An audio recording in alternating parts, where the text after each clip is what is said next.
Hello and welcome to In Conversation with VisionPlus program. My name is Siraj Bolar and I have my guest Andrea Zaffin, Head of Safilo for Middle East, India and Africa.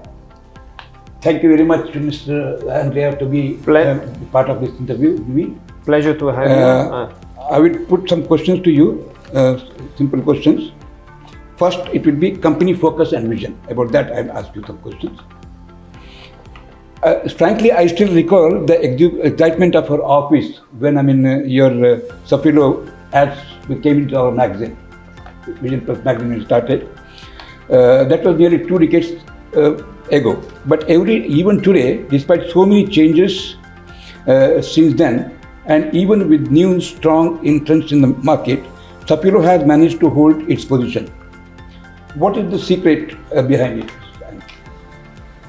The secret, I would say, first of all, let's always remember that Safilo is a company with more than 140 years of history. So 140 years that we put our passion and our capabilities in designing, manufacturing, and distributing. I believe some of the most beautiful eyewear that there is in the market. This has been happening decades after decades. Clearly, the brand portfolio has changed. So 20 years ago, you were mentioning there was a different Safilo in terms of brand portfolio. Some licenses that today are not here anymore, but for sure they were our house brands. So if we talk about some of the really big assets that we have in our companies, our house brand portfolio, so Carrera, Polaroid, Smith. Recently we acquired also brands in US that also very interesting because they're digitally born brands like Blenders and Privé Revaux. And having the possibility to have in our portfolio some of the few authentic eyewear brands that there is in this industry is really a big plus for all of us in Safilo.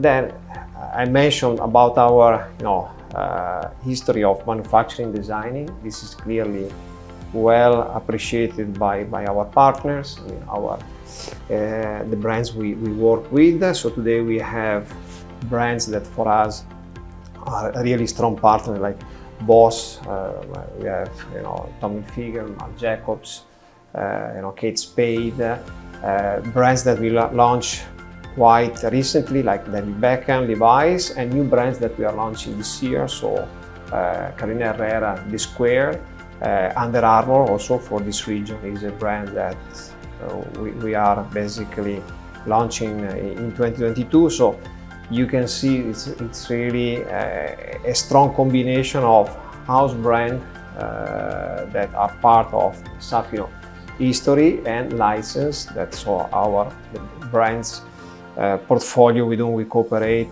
and work. So clearly this is one of the elements. Quality of what we do is definitely another big pillar of the reason why Safilo is successful. I think we are really recognized as one of the most qualitative, manufacturer in this industry, and quality remains really at the center of what we do, remains really the essence of what we try to deliver to our partners and consumers. Another big area of, I would say, focus and development has been people. Okay. So to make sure that with the transformation of our portfolio, of our business model to a certain extent, so we have also worked to make sure that we get the right people in the right places. Very important to empower especially the local teams. We are based in Dubai. You are in our Middle East office, an office that has been operating really to be close to our partners, but really to be close to the markets, to understand the needs, and really, I would say, to serve partners and consumers.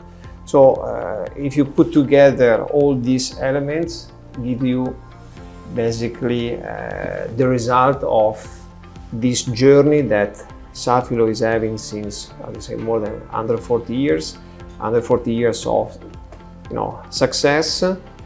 But especially if I look at this region, many decades of presence in the Middle East, especially brands like Carrera really are part of the history of this country, part really of the daily life of generation of people that have been living and working in this part of the world. And I think for us it's a really big proud to have such a legacy to continue, and I'm pretty sure we're gonna have many more years that we will I would say keep growing and hopefully onboarding new consumers for our brands.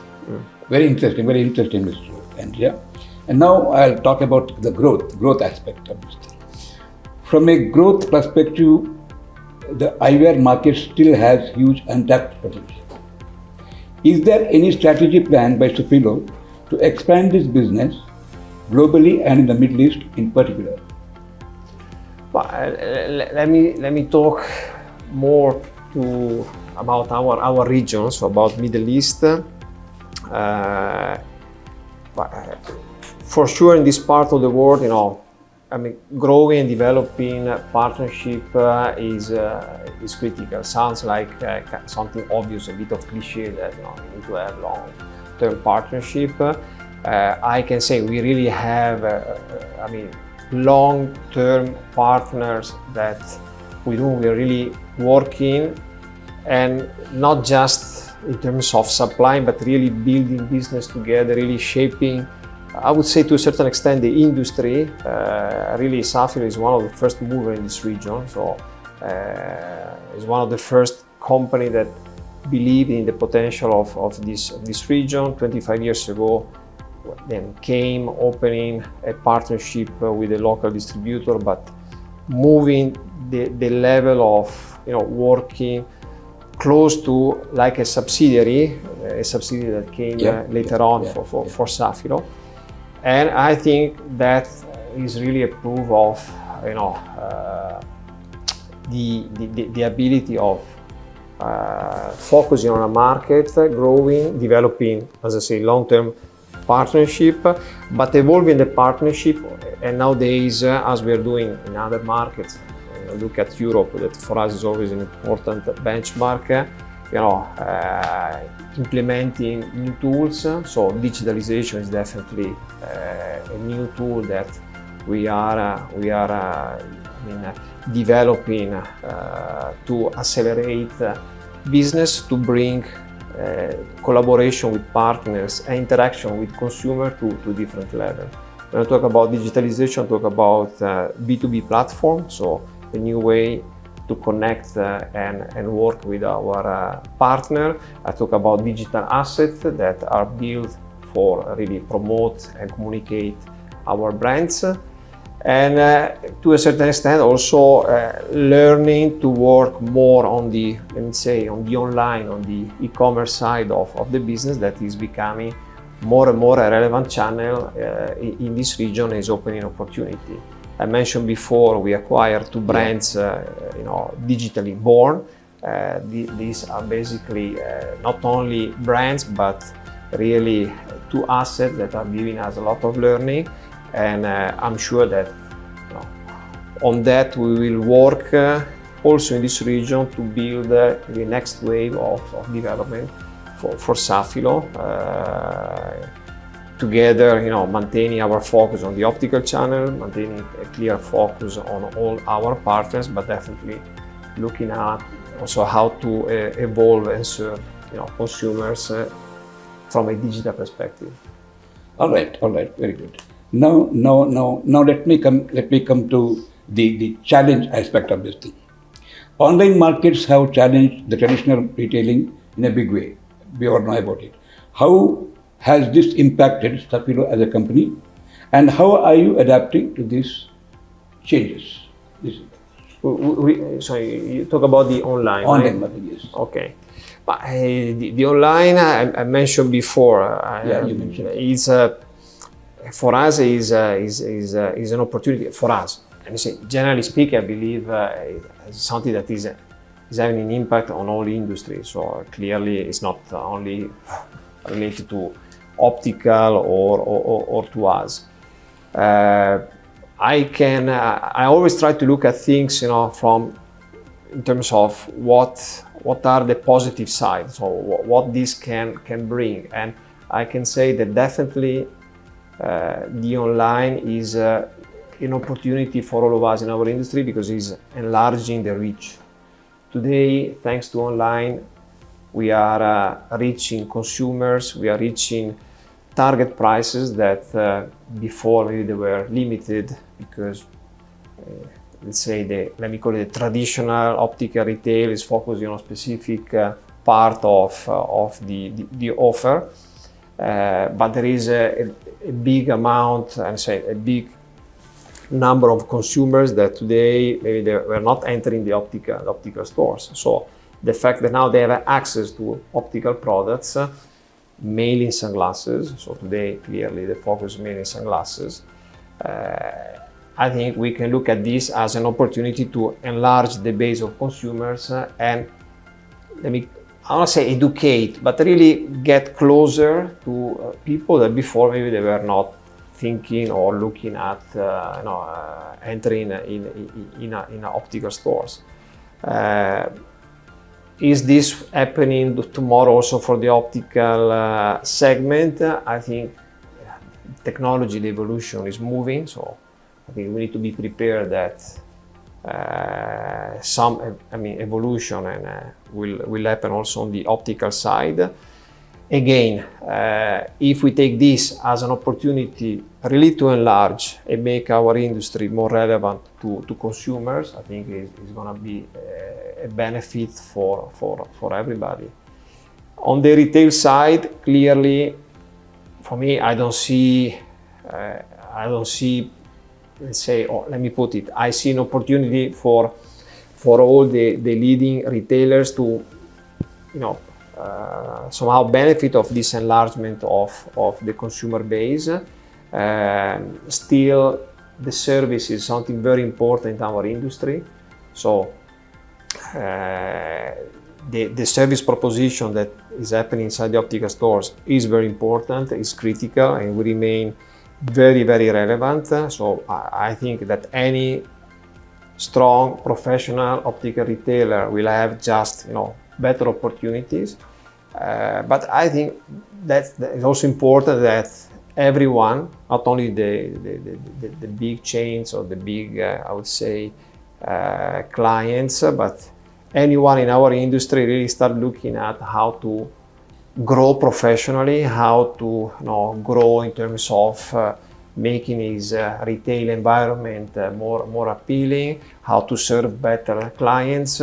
And I see more a change of mindset rather than really matter of big investments. I think to a certain extent we are lucky that we are in an industry growing because the data, the demographic are giving us growth because the population is growing, because the age of where needs of prescription is getting is lowering. So this is bringing more people, potential consumer in our industry. In this part of the world also wearing glasses is getting more and more accepted. So if we talk about 20 years ago, I think it was not the same level of acceptance we have today. So people today are very much comfortable, and I would say to a certain extent happy to wear a beautiful pair of optical frame. So if you see, these are all in perspective good components that we need to keep cultivating and growing. And as I say, retailers are very important in this because the retailers, the opticians really is our I would say reach to consumers, and more in future. Let's also leverage online and I would say digital offers to empower this reach to consumer and make our industry, our category more relevant, because at the end it's also important that we we rank higher and higher in I would say the purchasing, thinking of people. That is not just because of needs, but really because it's also a pleasure to wear a nice optical frame. Beside, of course, if you need prescription lenses, you have a good pair of lenses makes a different makes your life different. If once you have especially with the aging, but also for younger people, I would say. Okay, now ask me current affairs about highlights. Just when things seem to be getting back to normal after 2 years of pandemic, the world is seeing new challenges with possible war, global war. Now, how do these affect the designer eyewear business? Let's say, living in this part of the world,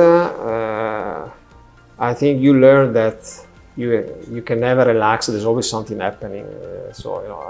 This is the beauty also, I think, in operating in Middle East, also in India, in Africa. Now we are always exposed to years where things are going super well, then there's something happens, and there's always a crisis, a political crisis, an economic crisis.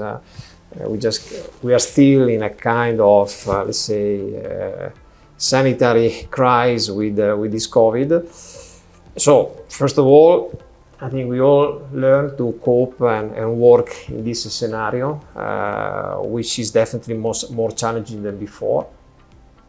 But I also to say that I see all, partners and players, working pretty much, well in terms of managing this complexity and constraints. Clearly, every, I would say, decision today, has a double or even triple weight, because you decide to ship, you decide not to ship, you decide to wait. It's clearly nobody has the crystal ball, but I think the effort that has been done by all really the stakeholders in our industry, from suppliers, the opticians, but also as well all the people working in the supply chains and transportation. To a certain extent, this region we managed to maintain, I would say, a pretty much good level of service. I can tell you that as a Safilo, we never stopped a single month in terms of shipments, even the most difficult period of COVID. We never really stopped or closed our office. We always kept maintaining that level of, I would say, connection and work with partners, of course, adapting the way we were working, because this is the new reality. So today, let's say, locally the COVID is getting better, but you see in Europe, the situation is not getting any better. In China, it's not getting any better.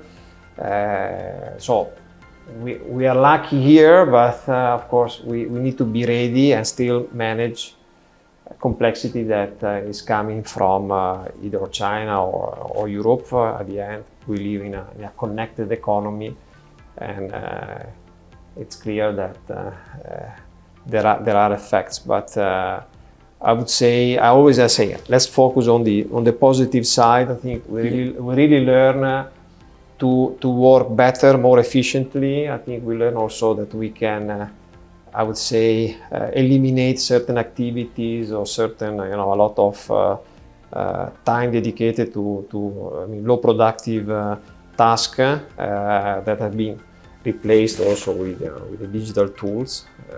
Once for all, I think meetings. I think we all learn how to have meetings more efficiently, and definitely not necessarily in person, and so we are ready for another year. Waiting for the up and downs, but as I say, it's part of our environment. Yeah. My last question, Andrea, about future plans. Unlike some of the other players in the market, Safilo has not taken the direct to customers' approach. So, are there any plans of venturing into retail segment by any chance, Mr. Andrea?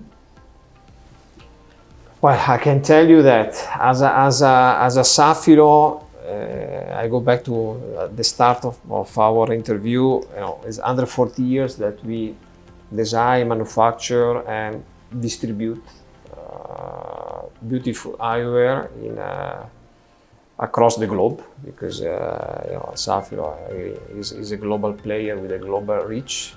This is our really DNA. This is what we do. This is what we like to do, and this is what we will continue to do. So, design, manufacture, distribute eyewear, supplying retailers, and focusing really in serving our clients with the best possible eyewear and service. Retail is not really in our plans. Yeah. Mr. Andrea, nice talking to you. It's my pleasure, and thank you for your time. Pleasure.